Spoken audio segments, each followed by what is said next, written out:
حضرت مولانا جلال الدین رومی رحمت اللہ تعالی علیہ فرماتے ہیں دنیا میں کچھ بدبخت لوگ ایسے بھی رہتے ہیں جن کا کوئی بھی عمل قبول نہیں ہوتا۔ دنیا میں کچھ بدقسمت لوگ ایسے بھی ہیں جن کی نہ تو نماز قبول ہوتی ہے، جن کا نہ تو روزہ قبول ہوتا ہے، نہ تو کوئی بھی دعا قبول ہوتی ہے۔ میرے دامن میں جوانوں کی زندگی بدل دینے والے دو واقعات پڑے، دل کے کانوں سے سنیے گا۔ آئے پیلے دانت، ہڈیوں کا ڈھانچہ، کمزور سانچہ، ایک بدقسمت شخص چار پئی پہ پڑا کہہ رہا تھا، لوگوں ایسی نماز کبھی نہ پڑھنا، ایسی نماز کبھی نہ پڑھنا، یاد رکھنا ثواب کے بجائے تمہیں گناہ ہی ملے گا۔ ایک اللہ والا اس کے قریب گیا، کہا یہ تم کیا کہہ رہے ہو؟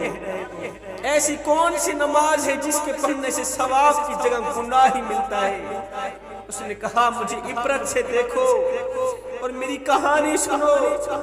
کہنے لگا یہاں میرا مکان تھا، یہاں میرا مکان تھا، دکان تھی، کاروبار تھا، میں کون تھا؟ میں ایک شیر جیسا انسان تھا، لیکن اب بھیک مانگتا ہوں کوئی دیتا ہی نہیں۔ جو بھی ساتھ سے گزرتا ہے مجھ پر لعنت کرتا ہے۔ ہائے اس کی آنکھیں چھم چھم برس رہی تھی، رو رو کے کہہ رہا تھا عبرت کی بات تو یہ ہے کہ میں نماز پڑھتا ہوں، گزرنے والا مجھے نمازی پرہیزگار کہنے کے بجائے مجھ پر لعنت کرتا ہے۔ اب اس نے اپنی زندگی کی ایک دردناک کہانی سنائی، اپنی زندگی کا ایک عبرتناک واقعہ سنا۔ کہنے لگا میں وہ بدبخت انسان ہوں جس نے اپنی ماں کے چہرے پر جوتے مارے ہیں، استغفر اللہ۔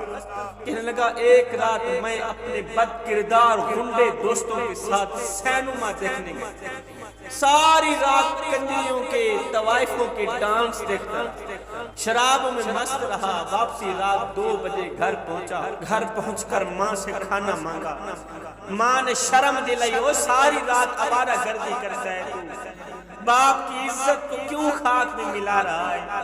نہ تمہارا باپ ایسا تھا، نہ دادا ایسا تھا، اور نہ ہی تو یہ تیری ماں ایسی ہے، تو کن گنڈوں میں پھنس گیا ہے؟ بس مجھے غصہ آیا، جیسے ہی میری ماں نے میری غیرت جگانے کی کوشش کی، مجھے غصہ آیا، جوتا لے کر ماں کو مارنے لگا۔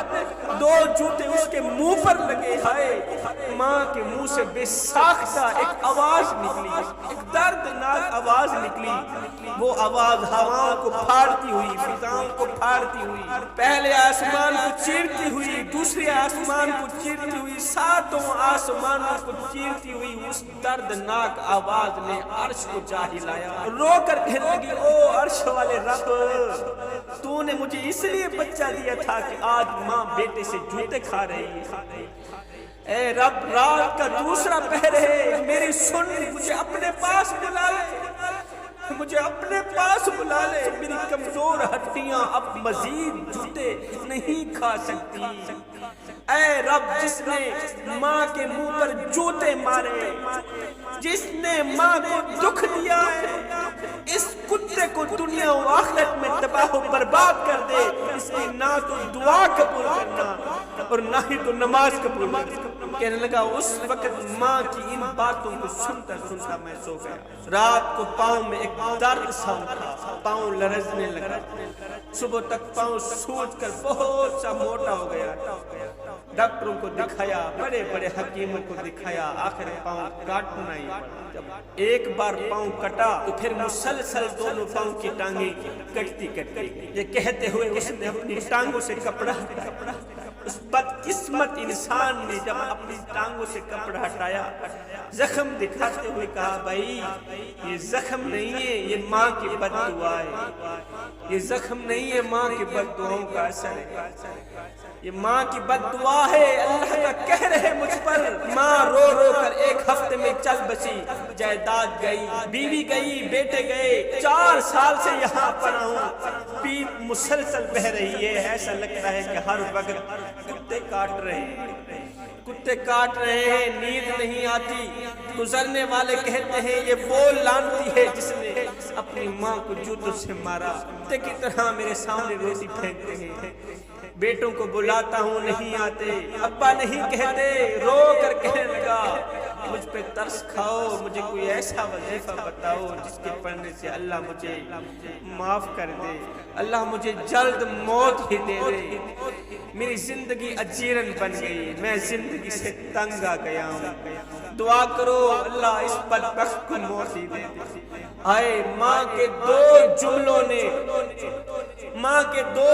نے دونوں جہانوں کے لیے خدا کے غضب کا نشانہ بنا دیا۔ جنہوں نے والدین کی خدمت کی، پھر ان کو اجر کتنا ملا؟ جنہوں نے والدین کو ذلیل کیا، ان کی سزا تو تم لوگوں نے سن لی، ان کا عبرتناک واقعہ سن لیا۔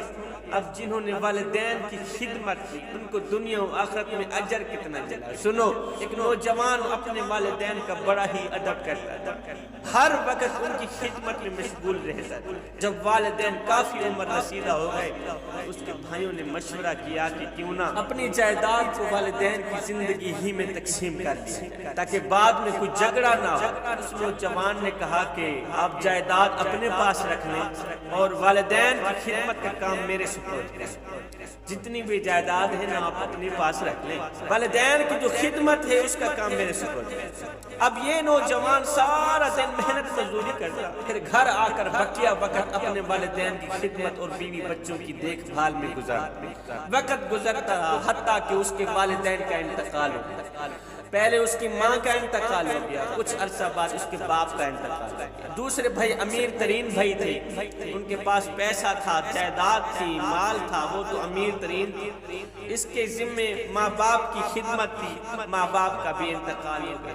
ایک مرتبہ یہ نوجوان رات کو سو ہی رہا تھا، اس نے خواب میں دیکھا کہ کوئی کہنے والا اسے کہہ رہا ہے، اے نوجوان تم نے اپنے والدین کا ادب کیا، ان کو راضی رکھا، ان کو خوش رکھا، ان کی خدمت کی، اس کے بدلے تمہیں انعام دیا جائے گا، جاؤ فلاں چٹان کے نیچے ایک دینار پڑا ہے، دینار وہ اٹھا۔ یہ نوجوان گیا، اس نے چٹان کے نیچے جا کر دیکھا، اسے ایک دینار پڑا ہوا ملا۔ اس نے دینار اٹھایا اور خوشی خوشی گھر کی طرف روانہ ہوا۔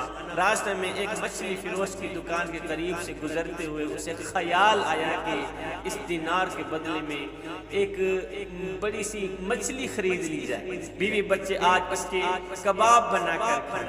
چنانچہ اس نے دینار کے بدلے ایک بڑی مچھلی خریدی۔ جب گھر واپس آیا تو اس کی بیوی نے مچھلی کو پکانے کے لیے کاٹا، مچھلی کو پکانے کے لیے کاٹنا شروع کیا، پیٹ چاک کیا تو اس میں سے ایک بہت ہی قیمتی ہیرا نکلا۔ نوجوان نے اس ہیرے کو دیکھ کر خوشی سے پھولا نہ سمایا۔ جب بازار جا کر اس ہیرے کو بیچا تو اتنی قیمت ملی کہ وہ دوسرے بھائیوں سے بہت زیادہ امیر بن گیا۔